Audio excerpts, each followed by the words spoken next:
who I do think is the cream of the crop in the AFC South, is the Indianapolis Colts. Their schedule looks like this, with a primetime game against Denver in Denver, week 5, followed up by Pittsburgh in week 12 on Monday Night Football, Dallas right before the bye on Sunday Night Football, and the Chargers Monday Night Football week 16. AJ, what is the storyline heading into the Indianapolis Colts season? Man, it's really funny that we're here again, because last year the Indianapolis Colts got this guy by the name of Carson Wentz, and I thought it was a fresh start and he'd be good, and so would Indy. And we know how that ended. Of course, this happens. But I'm going to do it again. They got a new quarterback, and his name's Matt Ryan. And I'm going to ask, is it crazy to think that the Indianapolis Colts can be Super Bowl contenders? I look at this roster, and I think they are deep, definitely on the defensive side. I think they are well-rounded on the offensive side. And I think the weapons that we talked about them not having last season when it comes to receiving, I think they fixed a small amount of those problems based on the quarterback they got, as well as the collection of pieces and what they specialize in.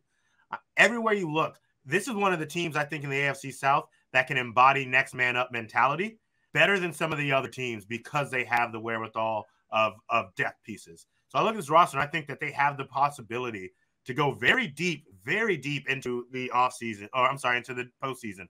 I love the addition of Jelani Woods. I think him and Mo Alley Cox, having those big 6'8", 275 type guys on the edges to block and to be red zone threats and to be first down blankets, I'm all about that. To pick up a Yannick Ngakoue and Stephon Gilmore, those are huge pickups on the defensive side of the ball. Obviously, they have to get everything situated with Kenny Moore, and I'd imagine they will. This is a really talented roster, and I definitely think that they have no reason not to be the number 1 seed in the AFC South. Yeah, when I wrote this, if I was writing for the Indy Star, my headline, can the Colts, what I have them at, can the Colts take the next step, right? That's what they need to do. I mean, every single year they're overhyped as shit. Every single year, they're the most overhyped team in the league because they see the thing. Oh, they got a good defense. They got Jonathan Taylor. They got, we can do this. We can do that. Show it to me, okay? Chris Ballard, he's been a non-aggressive GM most of his career.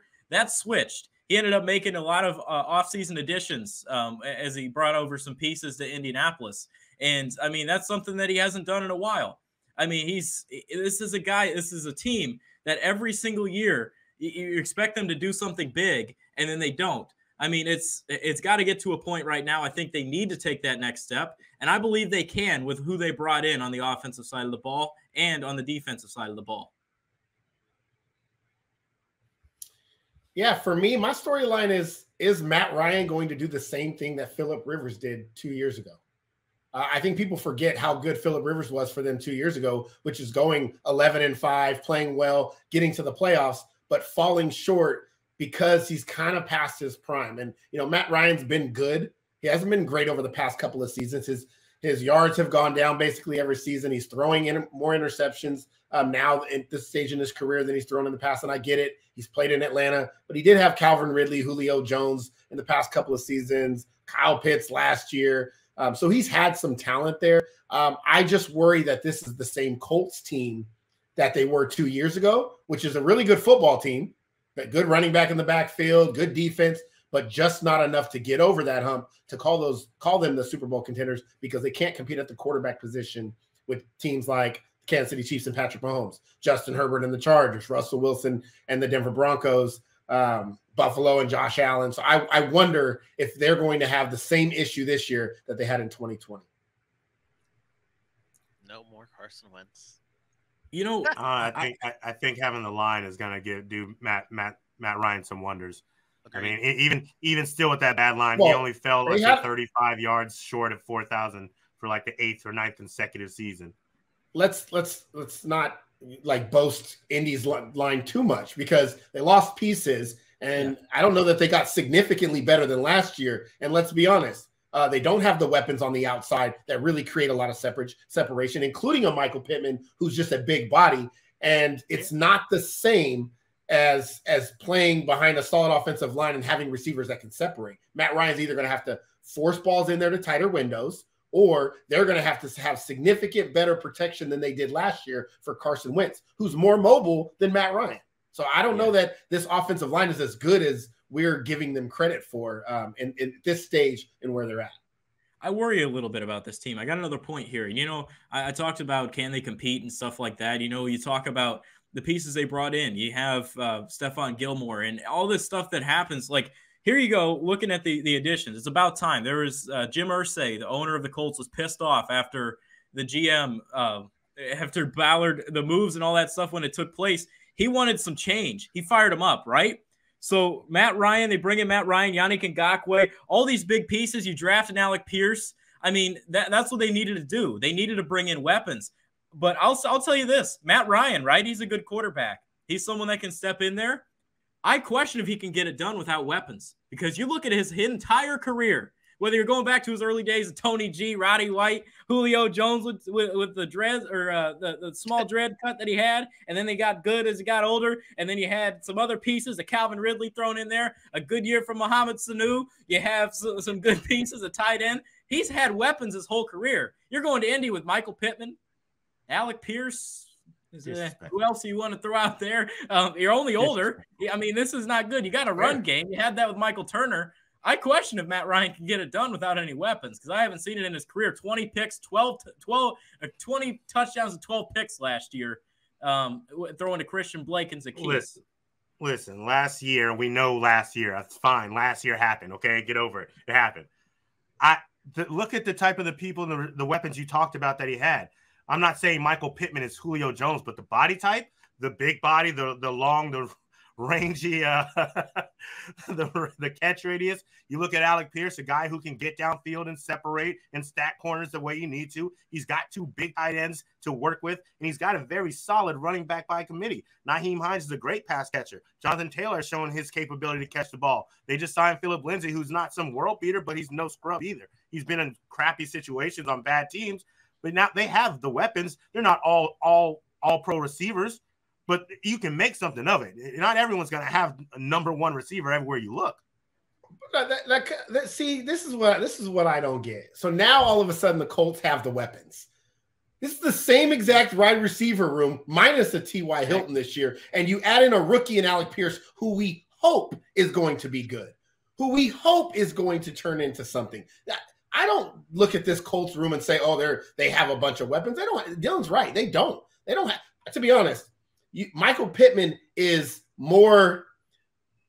He's more Des Bryant than he is Julio Jones. Julio Jones could separate. Michael Pittman does not separate like that. Michael Pittman is a guy you're going to have to throw the ball into traffic and hope that he wins, which he does. I'm not saying he doesn't, but saying he's a weapon like Julio Jones or can do some of the things that Julio Jones does, no, not really. It's not even close. They're not even the same stratosphere right now. A Paris Campbell who hasn't been healthy, and again, a rookie in Alec Pierce who you're hoping can take the top off of defense. And we're not just talking about 1 year with Matt Ryan.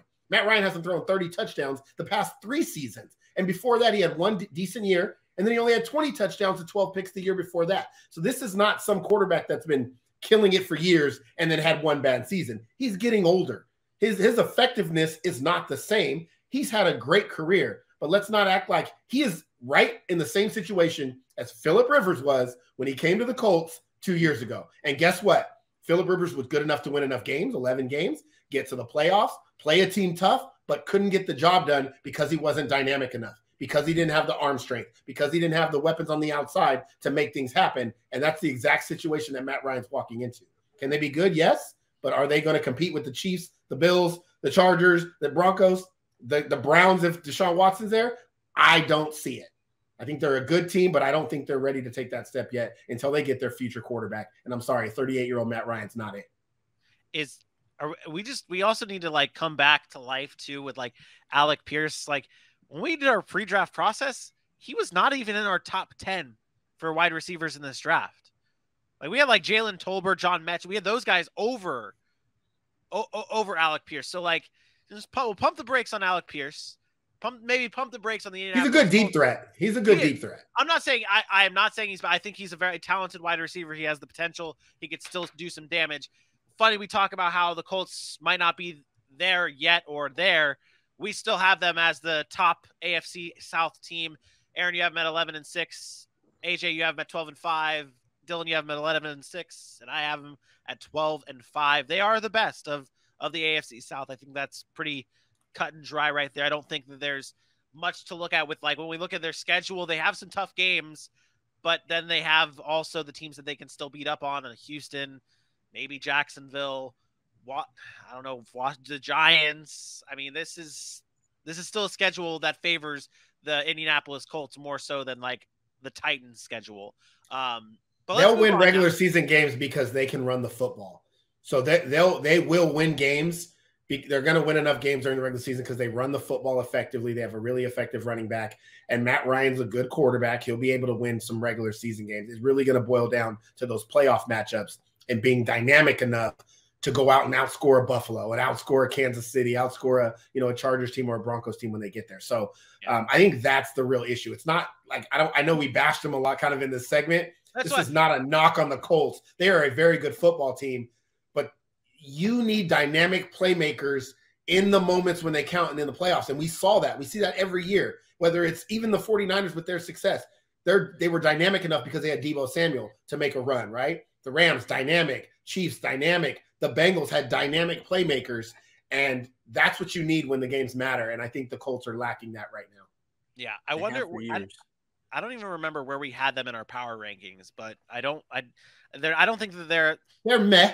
Yeah, they're not, in the middle somewhere. They're a good team. Yeah, good team, not great team. Going to be tough in the AFC. A tough AFC, not just the AFC side. I mean, look at past the AFC. Sorry, the Colts are like AJ's internet. It's good, but when it matters, it just doesn't really live up to it. Oh no, I can't let him in yet because I got to do this. But okay, all right. Poor guy.